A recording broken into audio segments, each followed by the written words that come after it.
Salut à tous et bienvenue, c'est Jean-Mi. Aujourd'hui nous nous lançons dans la création de l'univers avec Crafting the Cosmos. Dans le jeu, vous incarnez des architectes interstellaires, engagés dans une compétition féroce afin de façonner l'univers une étoile à la fois. Chaque joueur manipule les lois de l'univers à son avantage, modifiant la gravité ou bien le flux du temps, afin d'activer des cartes et même faire naître des formes de vie avancées. Crafting the Cosmos est un jeu de stratégie pour 2 à 4 joueurs pour des parties de 60 à 90 minutes à partir de 14 ans. À chaque tour, les joueurs passent par 2 phases distinctes, l'énergie et la création. Dans la phase d'énergie, vous allez déplacer des jetons énergie sur le plateau principal afin de collecter différentes ressources qui vous seront utiles lors de la phase suivante, celle de création. Vous pourrez utiliser vos ressources pour façonner votre propre galaxie, en plaçant des étoiles de différents types, de l'oxygène à l'hydrogène en passant par des protovies ou même en gérant des nébuleuses. Entre chaque tour, vous allez pouvoir utiliser des cartes énergie afin d'acquérir des cartes de pouvoir supplémentaires qui vont vous permettre de réaliser des actions encore plus efficaces. La compétition s'intensifie au fur et à mesure que les objectifs communs sont réalisés, ajoutant une dimension supplémentaire de stratégie au jeu. C'est un jeu de David Gordon et Tam et il est illustré par Quicksilver. Le jeu est édité par Office Dog.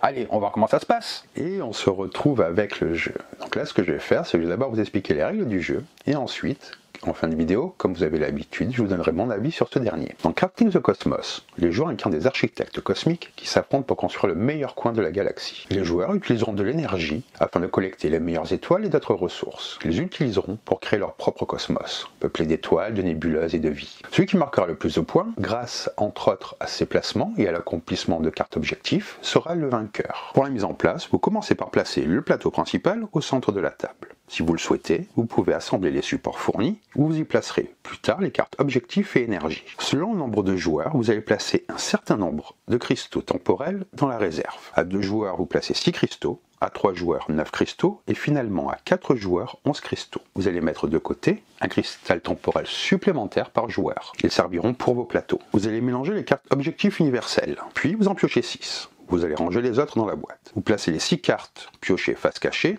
à droite du plateau principal, empilée à côté du centre de contrôle de gravité, qui est ici. Vous révélez la carte du dessus et vous la placez tout en haut de la piste objectif. Vous allez trier les cartes pouvoir en 4 paquets.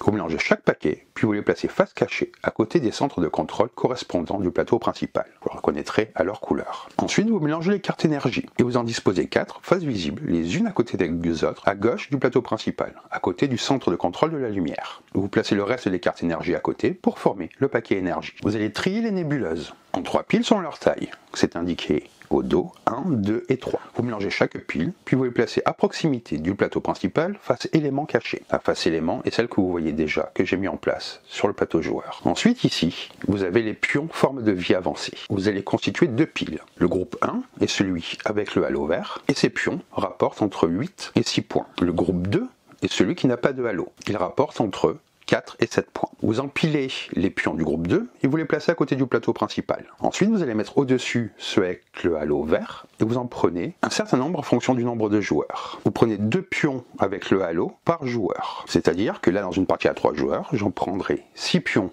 avec le halo que je mettrai au-dessus de ceux sans le halo. Vous allez placer les pions plus 50, plus 100 à proximité du plateau principal. Ensuite, pour les étoiles, vous allez placer les pions étoiles H rouge à côté du centre de contrôle de la lumière, les verts O à côté du centre de contrôle du temps, les bleus HE à côté du centre de contrôle de gravité, et les violets C à côté du centre de contrôle de la chimie, ainsi que des pions de vie. Ensuite, chaque joueur prend un plateau joueur et prend les éléments à une couleur de son choix. Il va prendre un marqueur de score, 4 pions pouvoir, 3 marqueurs de ressources, un pion énergie, un marqueur de fin de tour, et un cristal temporel. Parmi ceux mis de côté lors de la mise en place, chaque joueur va piocher une tuile nébuleuse dans chacune des piles et les place face éléments visibles sur les cases correspondantes de son plateau joueur. Comme je l'ai fait là, il est indiqué sur le plateau 1, 2 et 3 pour les placer. Vous allez placer ensuite votre marqueur de score sur la piste 0. Vous placez un pion protovie face violette visible sur la case blanche, elle est indiquée également sur le plateau. Vous placez à cet endroit-là vos 4 pions pouvoir. Vos 3 marqueurs de ressources commencent sur le 0, supernova, ADN et graviton. Vous placez votre cristal temporel sur la case 0 de la piste verticale de votre chambre temporelle. Au-dessus, à cet endroit-là, vous placez votre marqueur de fin de tour sur son emplacement. Vous placez un pion étoile H, comme je l'ai fait, sur la case centrale du plateau joueur. La case est également entourée d'un halo blanc. Ensuite, chaque joueur pioche 4 cartes du paquet énergie pour constituer sa main. Vous allez prendre ensuite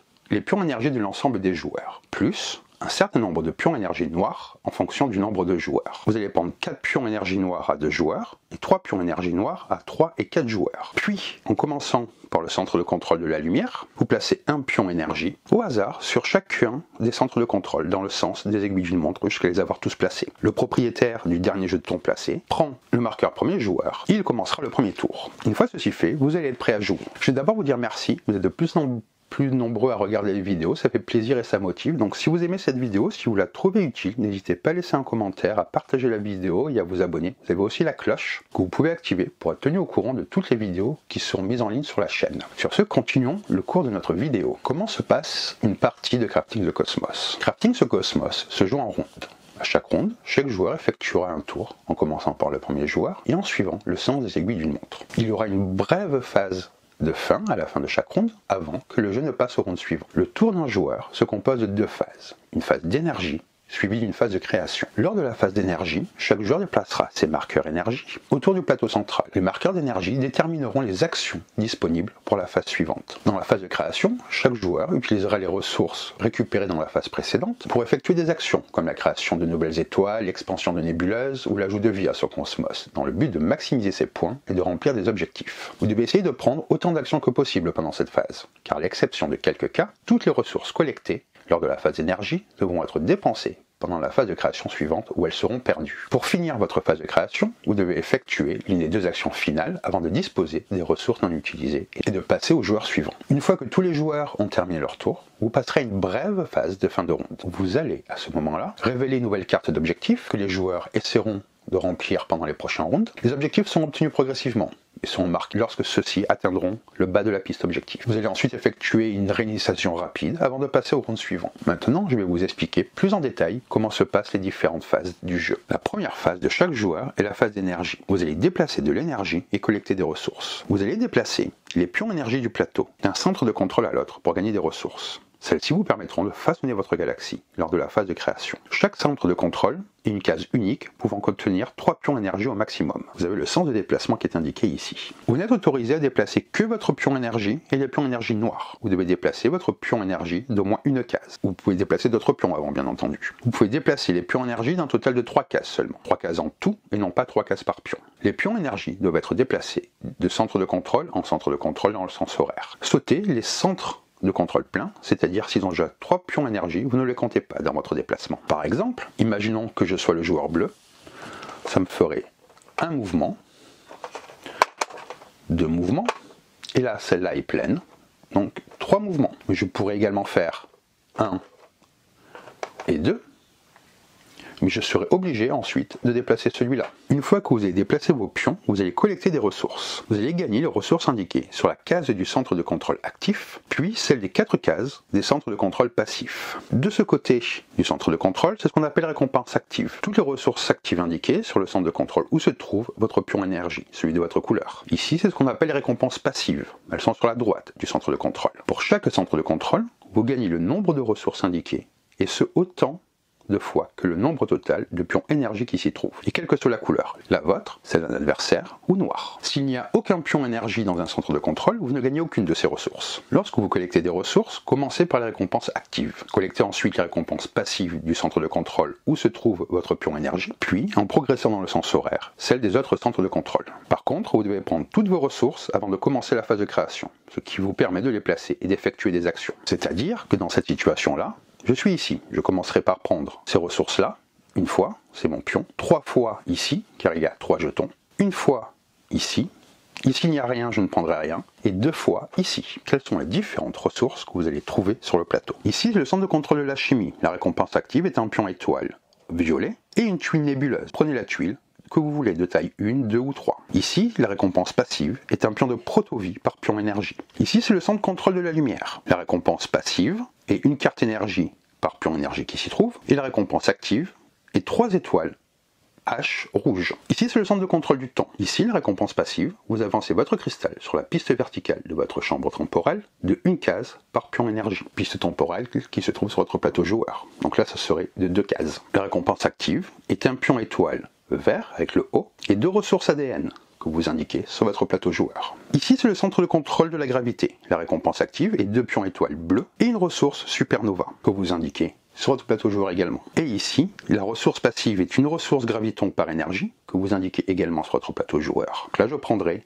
3 ressources graviton sur mon plateau joueur. Ici, c'est l'emplacement pour les pions pouvoir, mais je reviendrai un petit peu plus tard. Si vous venez à manquer d'un type de ressource, vous ne pouvez plus en prendre. Exception faite des cristaux temporels. Lorsque vous devez placer un cristal sur votre chambre temporelle, mais que leur réserve est épuisée, vous pouvez prendre dans la boîte un pion inutilisé d'un autre type à la place. Une fois que ceci est fait, vous allez passer à la phase de création. Après qu'un jeu ait collecté toutes ses ressources lors de sa phase énergie, il les dépend lors de sa phase de création pour façonner sa galaxie. Vous allez pouvoir effectuer autant d'actions différentes dans l'ordre de votre choix. Placer des ressources, gagner des points et effectuer des actions relatives aux cartes énergie ou aux autres marqueurs ressources. Vous allez devoir placer toutes vos nébuleuses, étoiles et protovies avant la fin de votre tour, où elles seront perdues. Lorsque vous allez placer une nébuleuse, vous allez la placer sur une case nébuleuse vide de votre choix, de votre plateau joueur. Vous allez la placer face élément visible, comme j'ai fait ici. Vous pouvez regarder la phase élément d'une nébuleuse avant de choisir où la placer. Plus la nébuleuse est grande, plus il vous faudra d'étoiles pour la former et plus elle vous rapportera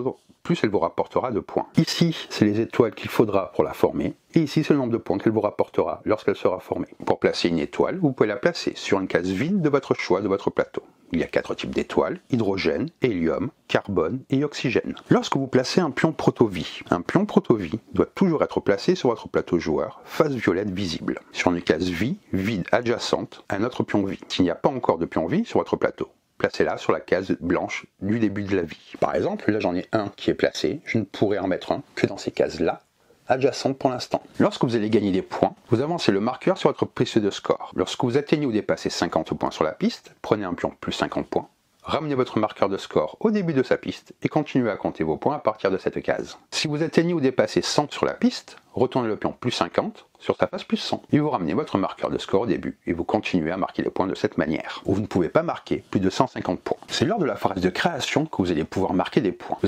Vous pouvez effectuer une ou plusieurs des 3 actions que je vais vous dire à tout moment et dans l'ordre de votre choix lors de votre phase de création à condition de remplir les conditions. Vous allez pouvoir former une nébuleuse. La nébuleuse doit être entourée de suffisamment d'étoiles fournissant les éléments nécessaires à sa formation. Donc là, il faudrait que j'ai ces étoiles-là placées autour de ma nébuleuse, donc tout autour ici. Si vous avez des supernovas, ce sont des jokers. Une supernova peut compter comme une et une seule étoile de n'importe quel type lorsque vous formez une nébuleuse. Lorsque vous avez les étoiles et que vous décidez de former la nébuleuse, vous gagnez les points indiqués sur la tuile, vous défaussez dans la réserve une des étoiles entourant la nébuleuse, il peut s'agir d'une supernova ou d'une étoile qui n'est pas présente sur la tuile, et vous retournez la tuile sur ce côté-là.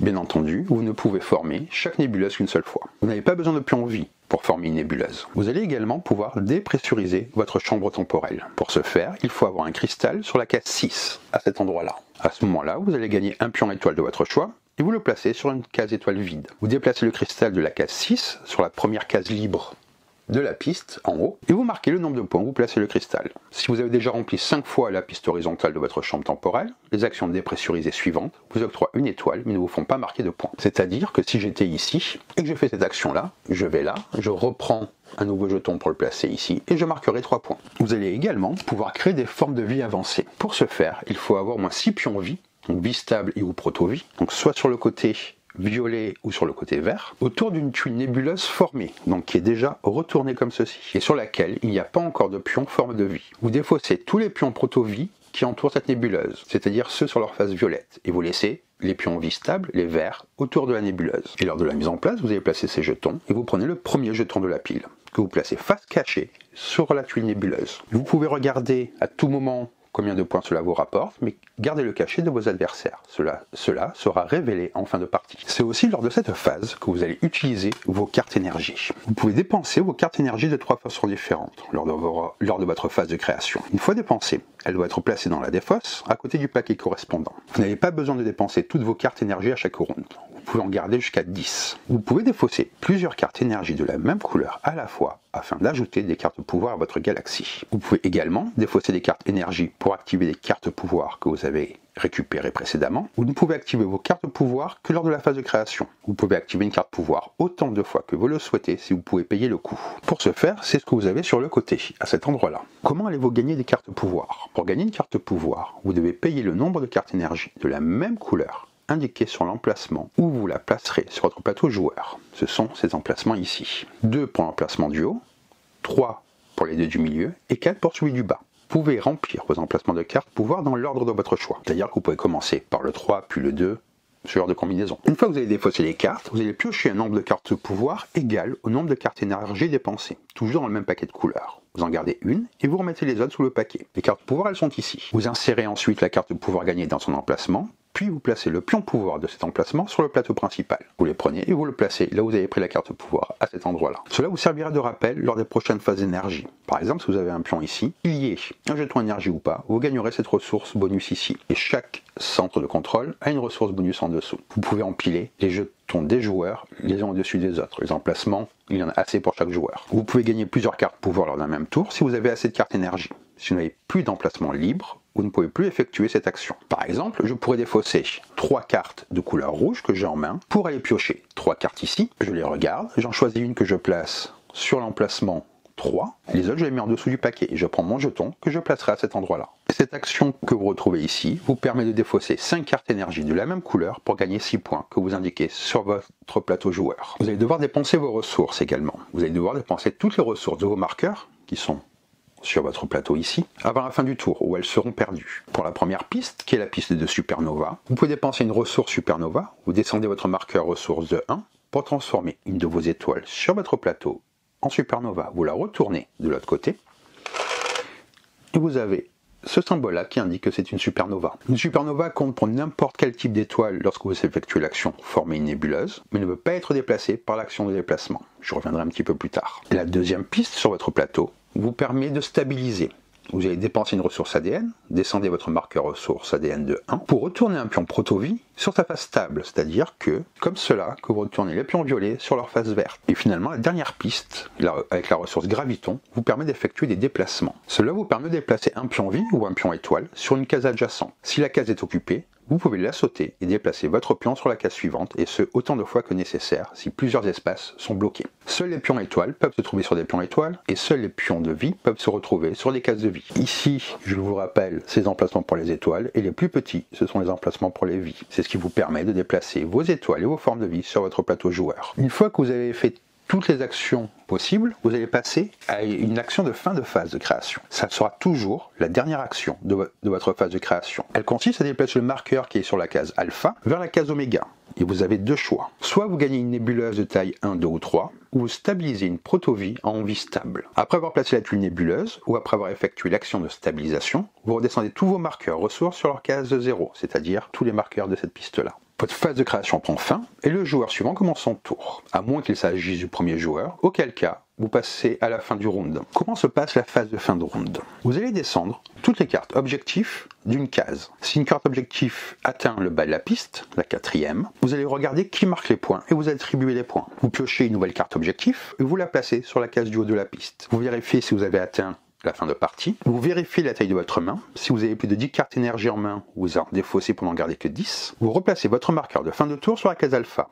Le pion premier joueur passe au joueur suivant dans le sens horaire et un nouveau round commence. Dans une partie à 2 joueurs, vous ne passez pas le pion premier joueur. Comment marque-t-on les objectifs universels? Vous allez accorder les points aux joueurs possédant le plus de ressources indiquées par une carte. Le joueur qui se classe en premier marque 6 points. Celui qui se classe en second marque 3 points. En cas d'égalité pour la première place, les joueurs à égalité marquent tous les deux 6 points et aucun joueur ne gagne de points pour la seconde place. En cas d'égalité pour la seconde place, chaque joueur marque 3 points. Vous défaussez ensuite la carte objectif. Vous voyez par exemple ici, c'est taille totale des nébuleuses dans le secteur delta. Car sur le plateau, vous avez différents secteurs et vous regardez un secteur, 2 secteurs, 3 secteurs. Pour les objectifs, les supernovas comptent comme des étoiles, et de type supernova. Vous ne pouvez pas compter une supernova comme une étoile d'un autre type, si celui-ci est demandé. Comment se passe la fin de la partie? S'il n'y a plus de cristaux temporels dans la réserve, ou si vous venez de gagner des points de la dernière carte objectif, la partie prend fin à l'issue de la phase de fin de round. Chaque joueur retourne ses pions forme de vie avancée pour les révéler,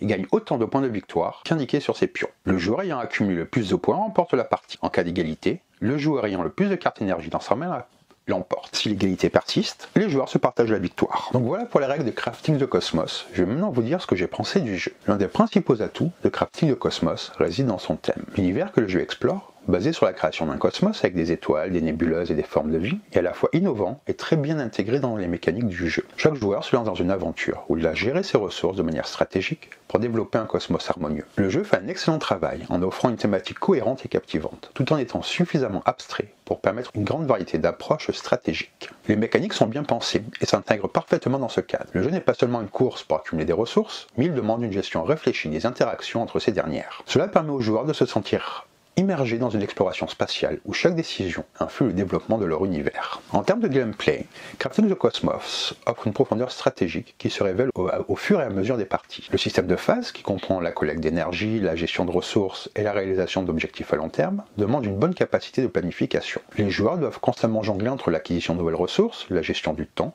et de l'optimisation de leurs actions pour progresser efficacement. L'un des aspects les plus appréciables est la diversité des actions possibles. Que ce soit pour collecter des étoiles, stabiliser la vie, ou manipuler des cristaux temporels, chaque phase permet une multitude d'approches. Il est donc possible de réagir en fonction des évolutions du jeu, ce qui garde l'expérience de jeu fraîche et dynamique, sans jamais devenir monotone. Les interactions avec les autres joueurs se font principalement autour des objectifs communs et des ressources, créant un environnement de compétition amicale sans pour autant générer des tensions excessives. Les joueurs peuvent s'ajuster aux stratégies des autres, tout en poursuivant leurs propres objectifs, ce qui crée une belle dynamique de jeu. Le jeu peut sembler complexe au premier abord, mais les règles sont bien structurées et claires. Après quelques tours, les joueurs se familiarisent rapidement avec les différentes phases et l'interaction des ressources. Le jeu demande un peu de temps pour en saisir toutes les subtilités, mais une fois ces éléments maîtrisés, il devient très gratifiant. Ce qui est intéressant, c'est que malgré la profondeur stratégique, le jeu reste accessible à un large public. La compréhension des règles se fait progressivement, et le jeu ne devient pas trop lourd ni trop complexe une fois que toutes les bases sont acquises. Il possède une belle courbe d'apprentissage qui permet aux joueurs de progresser à leur propre rythme tout en maintenant un défi agréable. Visuellement, le jeu est un succès. Le design du plateau, des cartes et des jetons est élégant et soigné, ce qui rend l'expérience de jeu encore plus agréable. Les pièces sont de bonne qualité. Les illustrations contribuent à l'immersion dans l'univers du jeu. Les différents éléments tels que les étoiles et nébuleuses sont non seulement beaux, mais aussi très fonctionnels, facilitant la gestion et le suivi des actions pendant la partie. En plus de ces aspects stratégiques, Crafting the Cosmos est un jeu qui favorise les échanges entre joueurs. Bien que les interactions directes ne soient pas au cœur du jeu, l'observation des actions des autres et la gestion des objectifs communs ajoutent une dimension intéressante. La compétition autour de ces objectifs, ainsi que la gestion des ressources, font de chaque partie une expérience engageante. Il y a une réelle satisfaction à voir son propre cosmos se développer. Crafting the Cosmos est un jeu qui mérite une attention particulière. Il combine un thème fascinant, une grande profondeur stratégique et une expérience immersive qui se renouvelle à chaque partie. Le jeu offre de nombreuses possibilités et de stratégies à explorer, tout en étant accessible et agréable. Que vous soyez un joueur expérimenté ou un néophyte, le jeu, je pense, saura vous captiver et vous offrir des heures de réflexion et de plaisir. Si vous aimez les jeux où chaque décision compte et où l'univers lui-même devient un terrain de jeu, Crafting the Cosmos est un excellent choix. Il trouve un bon équilibre entre profondeur et accessibilité, tout en offrant une expérience de jeu qui peut être aussi stimulante qu'enrichissante. Le matériel est également, comme vous voyez, de super bonne qualité. Les pions sont très agréables à manipuler, ces pions étoiles.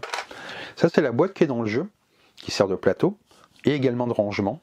Donc c'est aussi vraiment pratique, vous avez juste à sortir, la mise en place se fait très vite. Ça, c'est les supports dont je vous parlais lors de la mise en place, qui sont fournis avec le jeu pour mettre les cartes. Mettez tout au fur et à mesure, il y a vraiment une satisfaction à voir son plateau joueur se développer avec ces différentes nébuleuses qui se mettent, l'utilisation des ressources. Moi j'ai passé un bon moment. En tout cas, j'espère que cette vidéo vous a plu. Sur ce, je vous dis bonne partie et bon jeu.